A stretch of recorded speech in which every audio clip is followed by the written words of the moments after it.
Okay, so we're going to do a Lincolnshire sausage type of thing. That's what we're doing today. So I've got some pork shoulder there, about 80-20, 80 lean, 20 fat.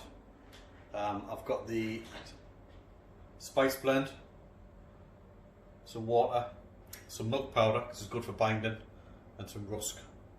So I'm going to run this through the mincer first. The mince is all set up, ready to go. There she is.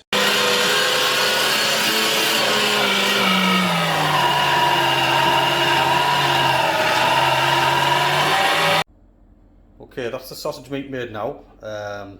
So I've minced that through twice, and I've mixed in the spices and the rusk and some milk powder. Milk powder is good for binding, and the water. So we've got the consistency we've got now, which is pretty much spot on.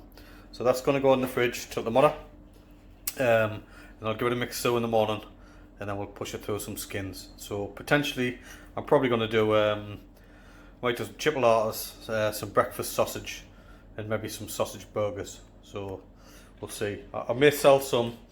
There won't be a lot, obviously. You can see what's there, but if you're interested, you can let me know.